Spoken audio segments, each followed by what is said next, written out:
Does Trans-Siberian Orchestra feel like a band to you, or does it feel more like a project? It's so big, it's so broad, and it's so new to my mind that it's hard for me to kind of put it in a category.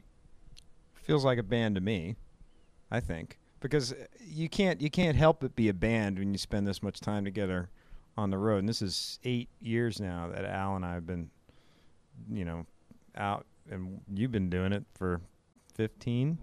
As orchestrated, because it is an orchestra as well, but as orchestrated as it gets, anytime we change any players, we've had we had Malcolm, Johnny Lee, and now Chris playing bass. Yeah.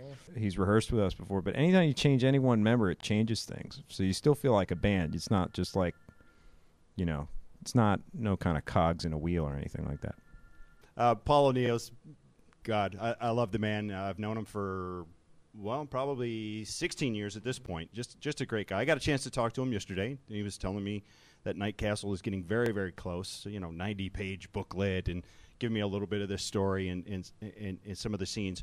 Is there 3 songs that is being played on this tour?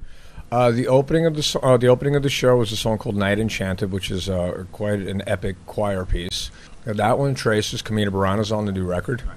And we're also going to pull out a little chestnut that we redid for the Night Castle record that goes back deep into the Sabotage catalog. And it's going to remain a secret. All right. Is it the same as East is doing? Same song? We don't listen to them, and they don't listen to us. Inherent differences between the two bands.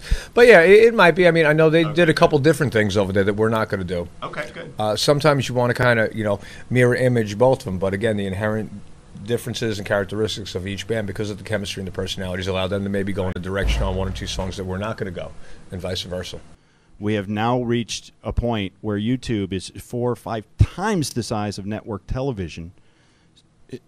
How does that affect you guys? Because I know that, when I was a kid and I was going to see, the biggest show out was Triumph. If I'd have known all of Triumph's secrets, that would have kind of taken a little bit away from the show. But it's hard to keep secrets now. Does that take away at all? No. I'm just glad nobody videotaped it the night that I took a major spill running back to the stage. Now I could talk about it now, but anyway, it's running back to the stage after the vanity walk at the end of the show, and I think I was like, Anna's gonna get there before me, and so I sped up. And I go to slow down right as I'm coming to the steps in the stage. Bam! My feet fly out from under me. I took a big ding off of the Jackson guitar, lost like an inch of it or something like that. That never showed up on YouTube, so I got no problem with YouTube. I don't know. When I was a kid, Friday night I'd stay up as late as I could to watch Don Kirshner's rock concert. And lo and behold, every other Friday night there'd be Foghat. No matter what, Foghat was on. Or Queen or Journey or whoever it was. And it just made me more excited to go see the guys live, because in that little RCA TV that my dad had, didn't really have the same punch as going to see Song Remains the Same, or Steve Miller's Book of Dreams, or Skinner when they were opening up for the Doobie Brothers before the live album came out. There's something magic about a live performance.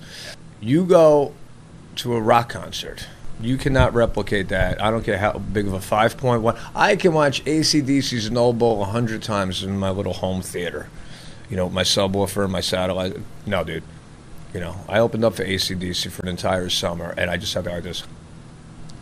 You will never get the same experience sitting at home or watching it on a little whatever.